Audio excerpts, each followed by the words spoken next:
Welcome to the Veterinary Marketing Podcast, where it's all about how to attract, engage, and retain clients to your veterinary practice using digital marketing. My name is Brandon Brashears. I hope you're having a wonderful day. Today's episode, we have a very special guest. It is Danielle Lambert. I've had Danielle on the podcast a bunch of times. If you've been around veterinary marketing for any amount of time, you definitely know Danielle. In today's episode, we do a really deep dive into branding. That is her specialty, and she is really, really great at it. This is definitely an aspect of digital marketing that is not my strength. I'm a direct response person. I love direct response marketing, running ads, and all of that stuff. So the strategy and approach that she takes to branding is truly top notch, and it's been incredible to see the practices that she's been working with. So today's episode, we do deep dive into branding. We talk about just a tremendous amount of really applicable and useful insights that she brings. And so I'm really thankful that she was on the podcast, and I know that this is going to be a tremendous value for you. So be sure to listen all the way through. If you ever have any feedback, let me know. And without further ado, here's Danielle. All right. Well, thank you so much, Danielle, for being on the podcast. You're Of course. the first guest ever, so it's always exciting to have you back on. Repeat offender. I love that for me. Offender. You were the first one ever on the podcast, though, which is I can't exciting. believe that. I didn't realize that. Oh my gosh. We're OG. OG. I know. Exactly. OG. Well, so you are, I think, I love your perspective when it comes to branding, and also in particular how you're applying branding in practices, because I think a lot of people look at brand and they kind of just think it's like a logo and maybe a catchphrase. But for everybody, can we just talk about what brand is to you as like kind of a starting point, and then kind of work out from there? It's everything.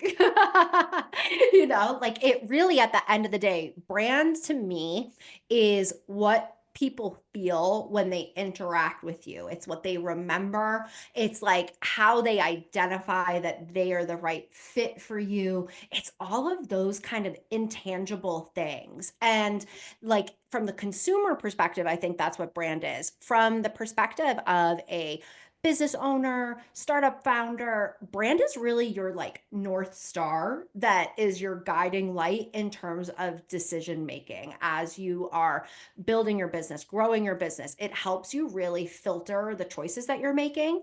And as your business grows and expand, I really think that brand, the way that I do brand, it also helps your team to feel empowered to keep things, again, in line with your vision as you grow and scale. So it's so big at the end of the day, the way that I look at it. But that's my mini answer. That totally makes sense. And like I had a guy named Christo on the podcast, and he said, like, if Nike built a veterinary practice, what would that look like? And thinking like, Yep. it's not just the logo on the website. Yep. And I think that's the trap that a lot of practices fall into, is they spend a lot of time just building the logo. And then when you go into the practice, it's like the brand is general private practice. And it's like, Right. you have a feel and a smell and a anybody. look. And Right. exactly.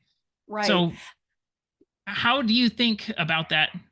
Like, I mean, even more in depth, because I see the things that you do, which is crazy, like amazing, just details, but the entire experience, like how much should people apply brand to, like, the pens at the front desk and like that kind of stuff? Like, what do you think about that? Yeah, it's so funny because I just visited a startup clinic that I am working on in New Jersey called Bark Ave Veterinary Services. And Crimson, the owner, she handed me a chapstick that is branded as Bark Ave chapstick. And I was Amazing. like, we've gone all out. So that's the thing, is like it can be down to those nitty gritty, there we go, details when you are, talking about like the visual side of things. You can get really specific. Like we will design literal wallpapers for veterinary clinics, so that it is, going to match what you see on their website and on their Instagram.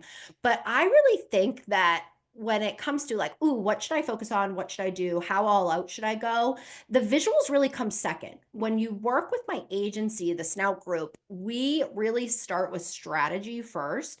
And the most important thing that somebody really needs to get clear on is what problem they're solving and how they solve that problem in a unique way, and then who they solve that problem for.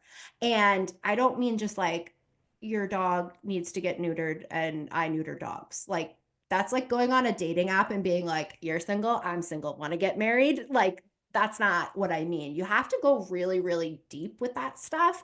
And I think at the end of the day, that is the number one thing that as a business owner, whether you are doing a startup veterinary clinic, you have an existing clinic, or you're out there trying to maybe do a personal brand and sell CE, you really need to know those things. What problem do I solve? How do I solve it differently than other people? I don't really like to say competition. And then, like, who am I solving that problem for? And that's where you can get really specific. But a lot of veterinary people get scared of that because it means you have to throw out a lot of people pleasing tendencies. Absolutely. I think Yeah. that is I don't know why I never thought about that, but that is a brilliant way to approach it. When you're thinking about types of problems, like people, Yeah. what are some examples? I think like people need Yeah. examples of the Yeah. problems. So, and this is something that one of my favorite brand books is called Obsessed. It's by the woman who owns Red Antler, which is a agency that did like all these really big brands like Casper and like Allbirds, like these really big like millennial brands, right? Mhm. And she puts it as like this in her book. She talks about putting it like to figure out what your problem is, you have to really act like a toddler and do that like but why question that your toddler would ask you from the back seat. And I really, really love that. So if somebody's like, ooh, I don't know what problem I really solve at a deep level, think about this. Like, say you sell mentorship coaching for veterinary hospitals, right? And you're like, okay, why does that matter? Right? Toddler in the back seat. Why? If you think about something like that, it matters because at the end of the day, if you don't mentor team members, you're not going to retain them, right? And you're also not going to have them feel empowered and they're not going to be at the top of their game, like all of those types of things. And you could ask, like, okay, why does that matter? Okay, and go like a little bit deeper and really kind of say, like, it could be things like, ooh, I'm going to cost myself more in the end because I am, going to be trying to recruit doctors all the time and not retaining them.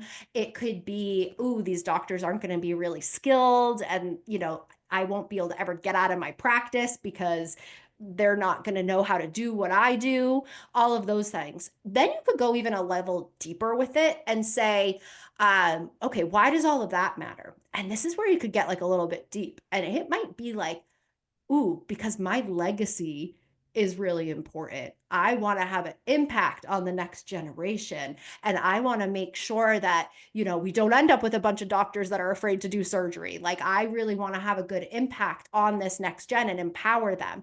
And that's like really deep. And if you push that even further, why does that matter? It really just gets to that human thing of like, because we're all going to die. Right. And like, I really like that exercise. Like, and I just want to give credit where credit's due because the way she outlined that, I was like, that's the exact way to outline it. Again, that book is called Obsessed. And I really think that's how you dig into those like really deep problems, okay, that you're solving for your ideal person, right? So you have to really look at it and keep picking at it, picking at it, picking at it.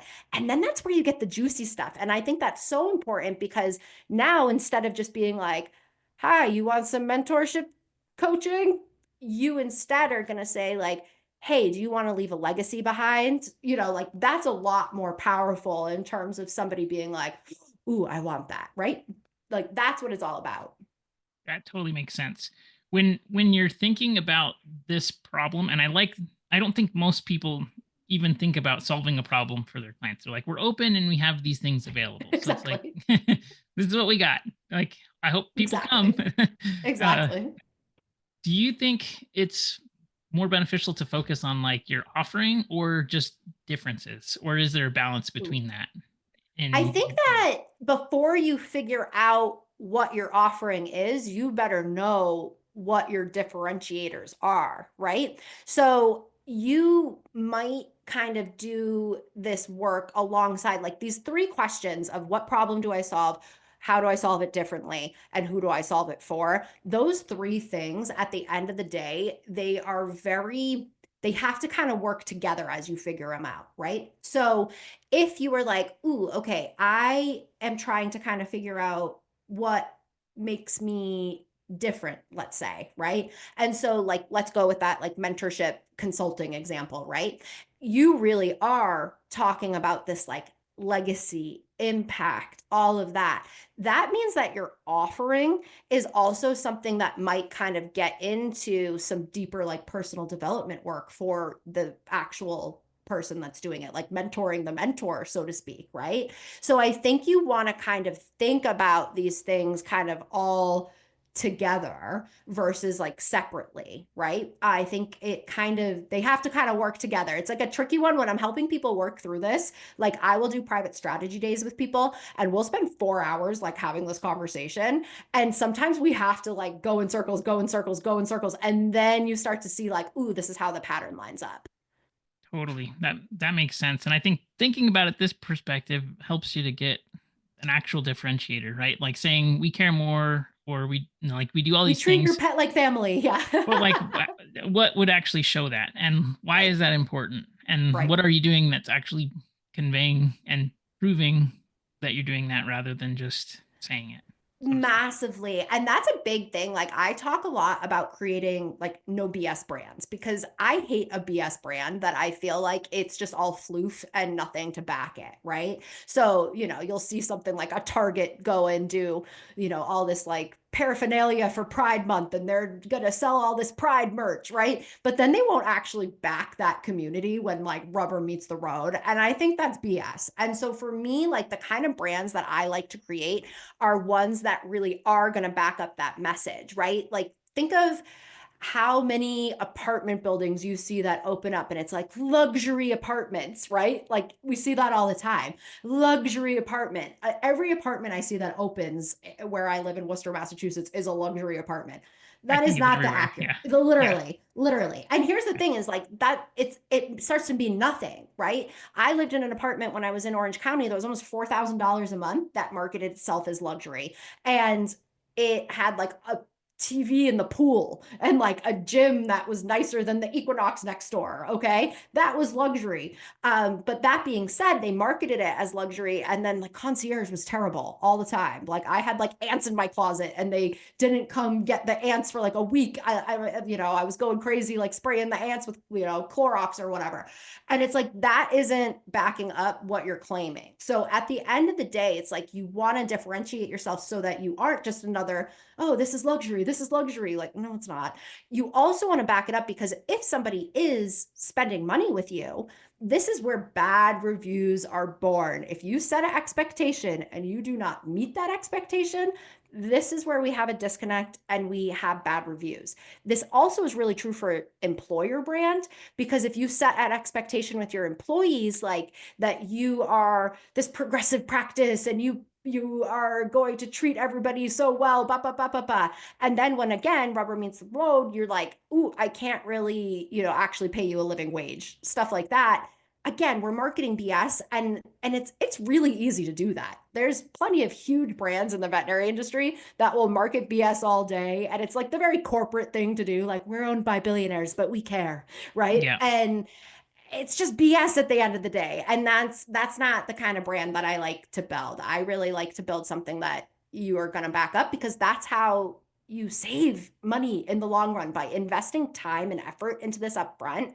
Long term, you are saving yourself in terms of client retention, team member retention, just headaches overall. Definitely. Yeah. And I mean, there's ways to convey and then actually like I think acting on like what you're saying, what your core values are is the Yeah. way that you're going to actually prove that you're different Oh, for sure. 150%. Like I actually push my clients when I'm working with people really in depth, like long term, either if we've done actual brand strategy for them or if they're in my mastermind, the long game, we really go deep. And with core values, I like to actually push it even further to a brand promise. Because I find a lot of times core values, it's like integrity, authenticity, like whatever. Yeah. And that's great. But what does that mean in action? Right. Yeah. And so really at the end of the day, I like to have a really clear brand promise. And like a brand promise is a little bit more actionable. It's something like, I think of that Bark Ab Veterinary Services that I was talking about, their brand promise off the top of my head, but like something along the line of we go the extra mile, right?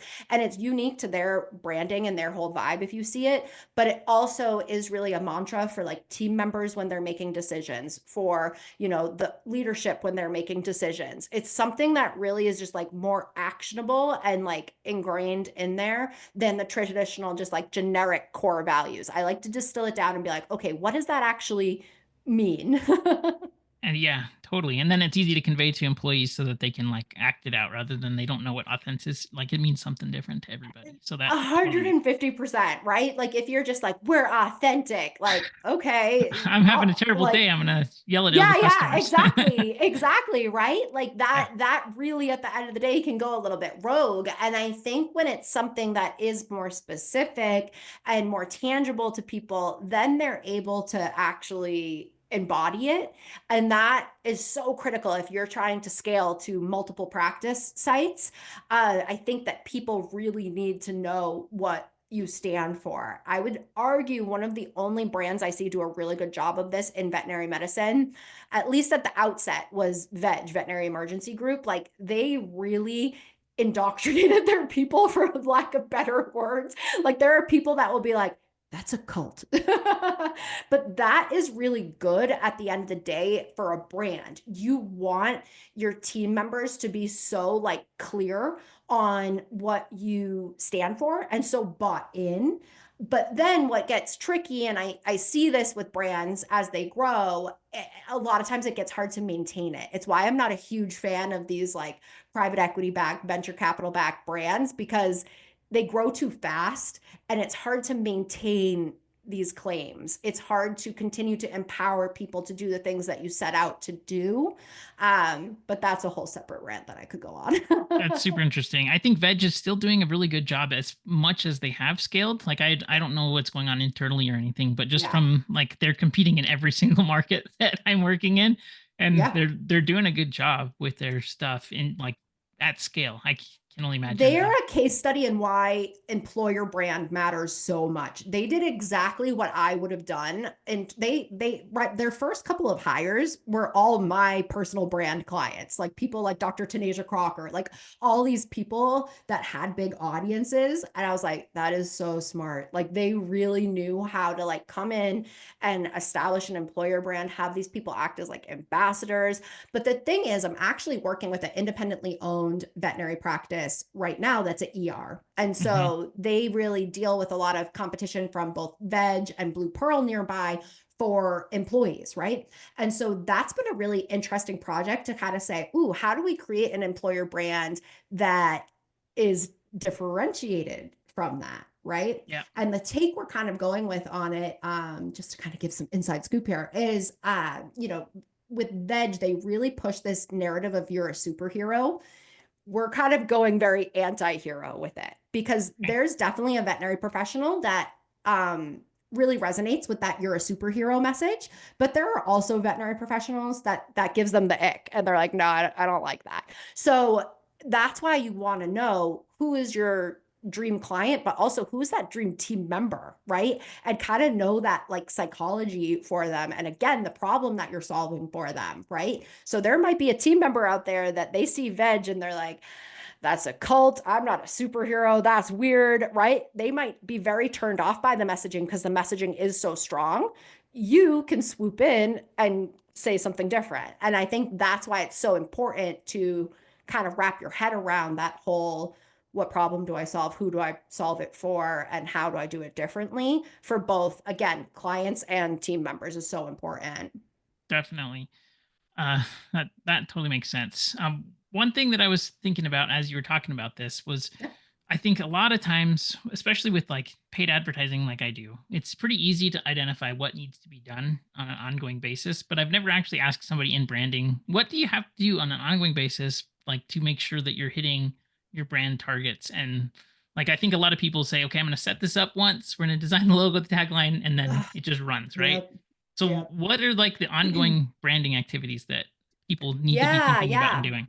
That's a really good question. So, one of the big reasons that we launched our mastermind, the long game, was because I would have people come to the Snout group and they would spend 15, 20, $30,000 on a brand package with us.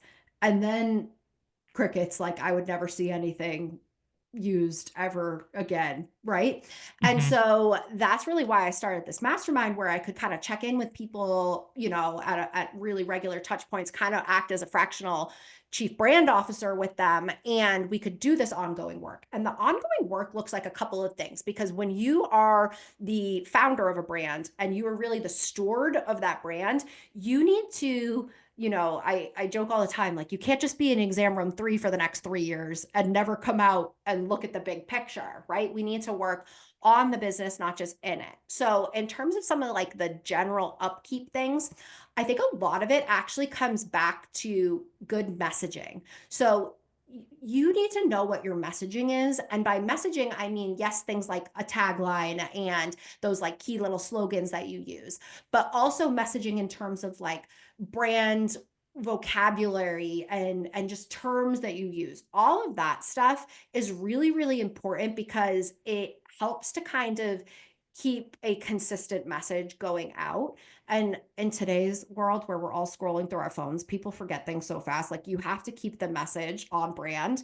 And where I see a lot of my founders struggle is as they start to delegate, they might, hire a social media manager or like this marketing director that's going to do emails, and all of a sudden that whole intent, it goes away. Like, all of that messaging, it goes away. So instead of having like the really unique message that we had, all of a sudden we're like just saying the same stuff, right? So that is probably the biggest thing that I see that needs to kind of get worked on overall. The other really big thing that I find is that we always kind of need to think of like, what's next? What's next? Right.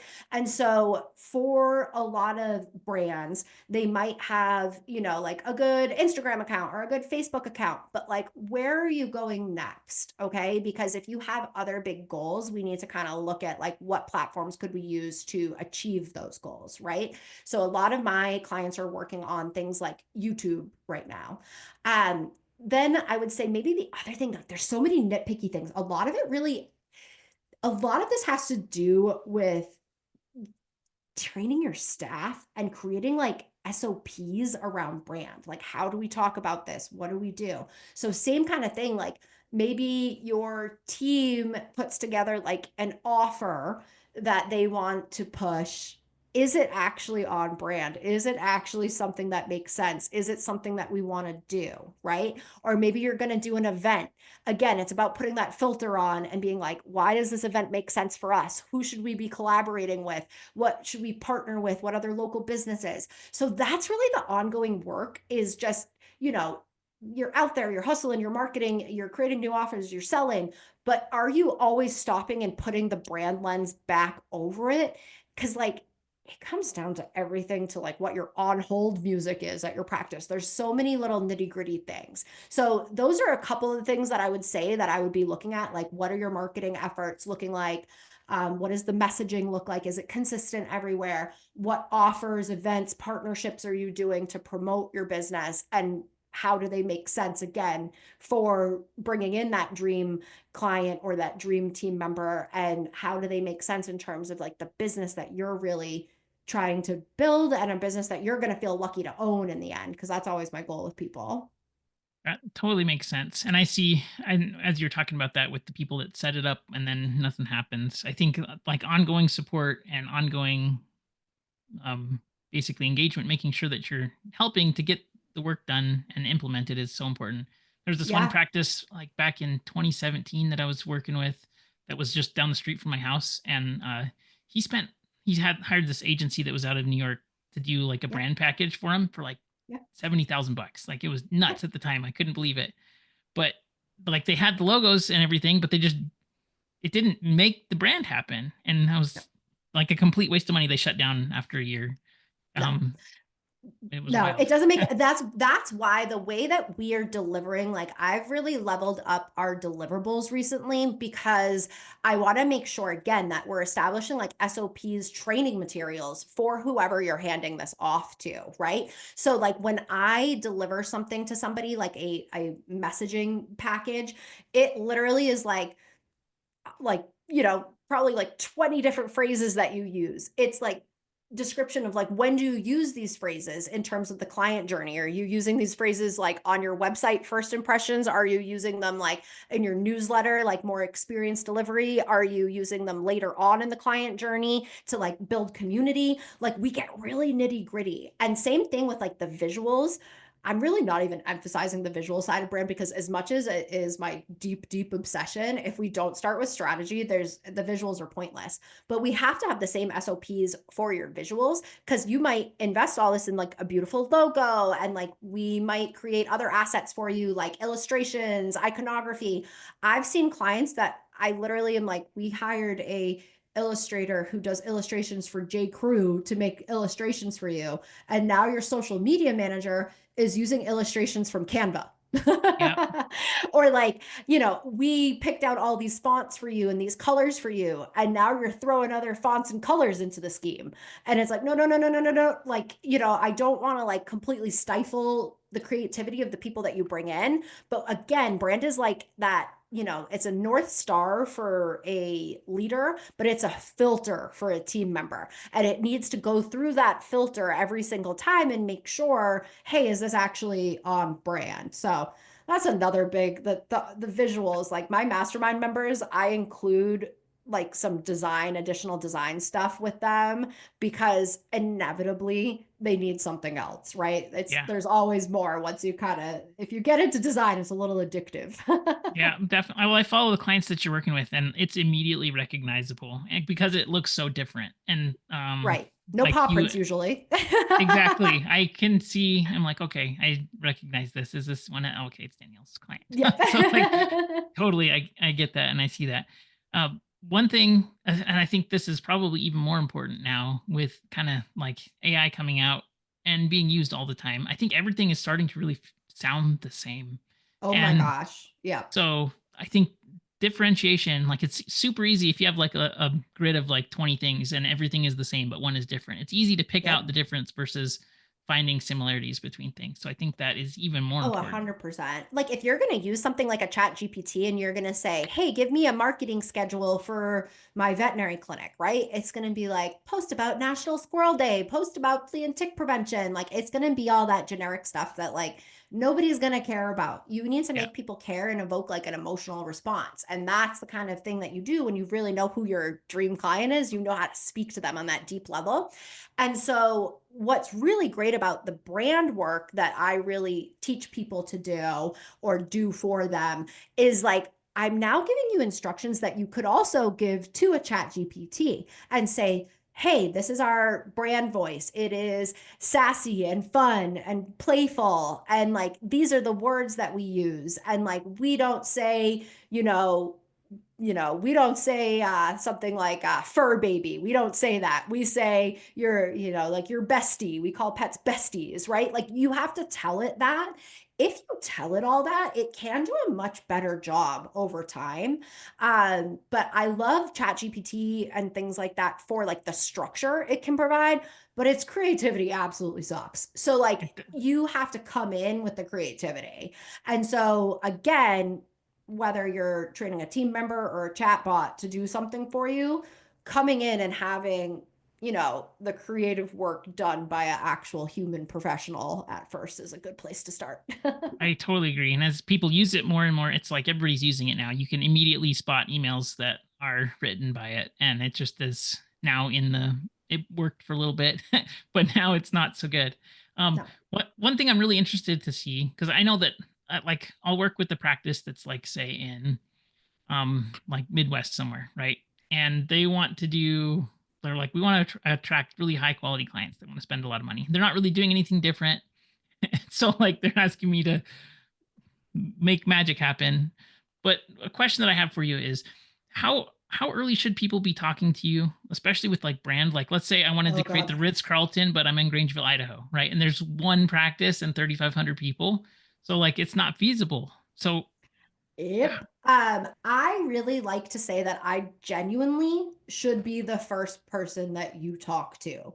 It's why I actually have a deal with Provide, where if you use my affiliate link to secure your loan through Provide, I give you $1,000 credit toward working with me, because like the first things you should be doing are like getting that money and talking to me, because we're going to really talk about, like, if I work with you on a high level, I am going to say, okay, we're going to look at like demographic analysis, right? So my husband's an economics consultant, has access to all sorts of data. I've been talking to Isaiah Douglas with Pinpoint about like the stuff that he does. yeah, Whatever it is, I'm going to use real data to be like, okay, this is the kind of person, like get a profile of who lives here. Okay. Because if we want to do Ritz-Carlton brand, we need to have Ritz-Carlton customer, or we have to exactly. create something that's such a destination that maybe somebody would go there. Maybe it's some sort of like rehab center for pets, Sure. not like a, Yeah. whatever. So I think that's really, I like to talk to people so early and often, because I really, at the end of the day, am going to help guide you on decisions that are going to affect literally everything you do, from like the location you build to like how many exam rooms are in that space, like what the waiting room is like, if there is a waiting room. Like all of these kinds of decisions are so impacted by brand when you do brand as in depth as I do. So I'm like, please come to me early. I tell people, like, we're birthing a baby, come to me at least 9 months before you think you're opening, because also I you're think never that's a opening good. the date you thought you were. Yeah, exactly. I think that's really, really wise. Um, Yeah. when people have an established practice, how much do you think they should be focusing on their ideal client versus what exists around them?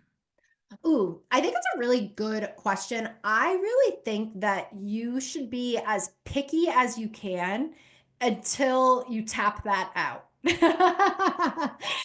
So like, because I think to establish like real raving fans, you want to be really specific about who you serve and serve them in a really specific way. And that's how you get people having an experience that's remarkable. And when something is remarkable, they go and they talk about it, right? Yeah. And so you want to get people in, like with the practices that I work with, we like to literally start like a wait list before you're even open, right? So that Bark Ave Veterinary Services, it's a lease build, it's in a little plaza, next to like a gym and a Pearl Vision and a restaurant, whatever. We have window clings up with a QR code that says, hey, you're going to get $50 toward your first exam, if you get on this list. And we're nurturing that list and talking to them, because we want the people that are like so involved that they are like picking out the lighting and like, oh, I like this light, or oh, I like this flooring. Like people that are so involved in this whole process, those are the people that are going to then go tell their friends, like, oh, I went to this practice and it was gorgeous and I helped pick the lights, no big deal. So I think Totally. you want to be really picky at first, and then at the end of the day, hopefully your dream client, there's enough of them that it's sustainable for your business. But if it does hit a point where we're like, ooh, maybe we need to reevaluate that. And I think for sure, going into like the economy that we're currently in, I think you want to like be realistic and take a zoom out and say, like, okay, who's really in this community? And like break it down, like what's the household income look like, what's their spending look like, and get more specific on it. And yeah, over time you might need to adjust, moral of the story. But I think in the beginning, a big mistake I actually see people make, whether it's startup practices or I really see it with consultants, is they're too thirsty in the beginning. They're like, anybody that shows up, anybody that wants to buy something from me, anybody that wants me to be their consultant, right? And really, that's how you attract people that I call them energy sucking demons. It's like the Dementors in Harry Potter, and they're just going to suck your will to live. And when someone is sucking your energy and distracting you from your vision, you are never going to create a business that you feel lucky to own. So you have to have the confidence to know who your dream client is, really focus on them in the beginning, because otherwise you're going to be all over the place, complete chaos. That makes total sense. What in line with that, knowing who you don't want as like an absolute, we don't want these types of clients, not making like a judgment on them, but like, hey, Yeah. it's not a good fit for you. How Yeah. much do you think is like, okay, we're gonna attract these people, but here's what we stand against? Like Yeah. how should people balance that? Yeah, I think the biggest question that veterinarians, especially with like when we talk about like a veterinarian that owns a practice, the biggest thing people don't want to talk about is who don't we want coming here? Beyond just like, oh, people that are rude to us, right? Like people will talk about that. When we get into other stuff, it can be a little bit messy and people are like, ooh, like this is just for, rich people, or this is just for this person, or blah, blah, blah. I really am somebody that I think there's such an abundant need for veterinary care in the world that it doesn't disservice to somebody to try to be everything to them. You Yeah. really want to get picky. And I think at the end of the day, in terms of really, like, am I being too picky? Am I repelling the wrong people? Like you need to think about things that might feel a little uncomfortable. And like I said, it's about throwing the people pleasing out, right? I've had Hmm. to do this in my own business, okay? I had to get really real with the fact that like I don't really like every single person in the veterinary industry. Just because you're a veterinary professional doesn't mean we're going to click. And if I'm going to help you at a really high level, we need to be like same on some level. We have to like be vibing, okay? Yeah. And so I have to be really, really, really polarizing in my messaging, because if you know, believe like don't want to pay your team a living wage and you come to me and you want me to market you as this great employer, this is going to be again like the energy sucking demon, right? I'm like, oh god, this is awful for me. So I really think like it's a very uncomfortable process to be completely honest with people, like with yourself, I mean, about who you really do and do not want to serve, but you have to do it. And I think you have to realize like you might not like I have a client that they really do want to work with somebody that's willing to go above and beyond for their pets, but and they do charge higher prices than other clinics in the area, but they are open to doing like payment options, with like a vet billing, something like that. So remember that just because you want to really go all out, you can think about ways of like, how do I make this accessible? So I think Yeah. that's an important thing to remember. Totally makes sense. So one thing that I was wondering about, and you have launched this recently, can you tell us about your new list that you Yeah. have and all The the cool stuff lucky that you got coming list. out? The lucky list. Okay, well, this actually kind of gets to who knowing my dream clients, right? And so I have dream clients that show up and they're like, yes, Danielle, I'm ready to go all in. I can pay you 50 grand in full. Let's do the mastermind. And I want a whole design package, right? I have clients like that. And that's awesome. Like, I love being able to serve that person, but I know not everybody has the budget for like a $25,000 mastermind. That might not be where they're at, right? However, I really, at the end of the day, am somebody who likes to put this information out, right? And I want to help people because there might be a dream client for me that they're not at that point in their journey yet, but they're gonna have that kind of, like I want to invest in you long term. I'm playing a long game myself, right? And I want to make sure that you have the best information as you can in the beginning, so that ultimately when you do launch your business, whether it's that startup practice, that CE business, you really are going to have everything that you need, that it's going to do well. And then hopefully, I'll be totally transparent. I hope you come to me and buy that brand package. Like, let's go. Like, I love that, right? So the lucky list is really about helping people to get that initial clarity on what their no BS brand is, right? Like, what's your edge? Those things that I was talking talking about today in terms of, like what problem do you solve? Who do you solve it for? How do you do it differently? It's about giving people, I give them like a 23-page ebook that breaks that down with like journal prompt questions and everything. So you can really work through the process just like I do with my high-end clients that are working with me at a high-end level. So it is like a juicy little ebook. So that's what the Lucky List is about, is it's about kind of giving you the stuff to get going. And then because I do really believe brand is a long game, and the way I look at brand is so robust and intense, what we're going to be doing is we're going to be dropping quarterly different podcast seasons that are going to be a private podcast that do a deep dive on something like how to build your brand as a personal founder, or how to do a employer brand that people can't resist, right? Like really doing these different seasons. And then there's also going to be a newsletter aspect to kind of more so show like the behind the scenes. I really like to be transparent about how I'm building my own business, the brands that I'm working on, like stuff I've shared with you today. Like I'm a pretty open book, and my clients that come to me, sometimes we have to be a little top secret, but like once they can be public, they like it. It's always a benefit of working with me, is I'm going to tell everybody about you too. And so I really, at the end of the day, want to kind of share more of that behind the scenes with the Lucky List. So yeah, the Lucky List is literally just going to be a couple bucks a month. Like right now I'm launching it and it's $2.99 a month right now. $2.99. Like when I said $2.99, people are so used to me being expensive, they thought $299.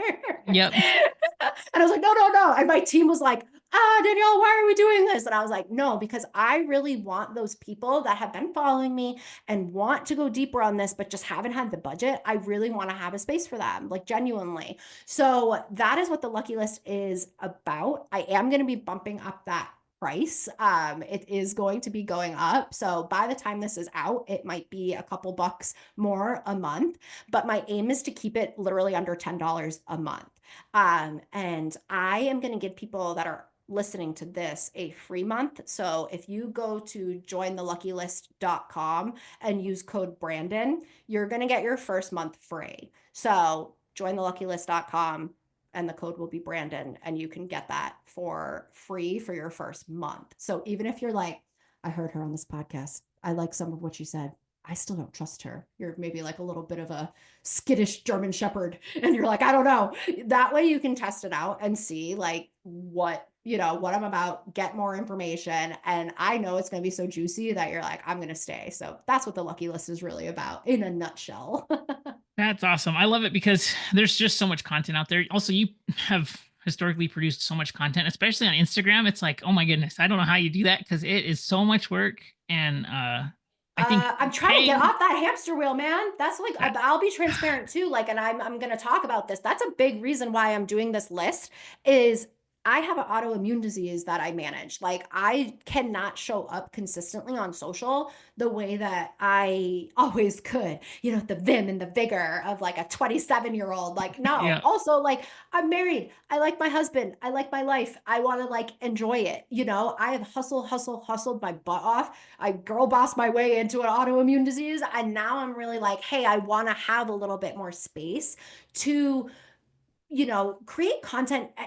Yeah. And this is probably really woo woo, but like you're from Southern California.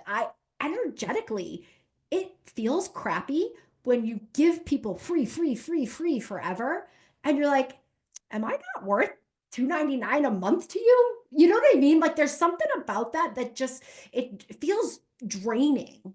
And I want to kind of revamp that. So yeah, put a ton of free content out. I'm still going to have free content like on my blog. If you're on my like general newsletter, if you go to DanielleLambert.com, that's my main website now. I've like taken a step back from like, if you're OG and Snout School, my educational stuff is on DanielleLambert.com now. So there'll be free stuff over there.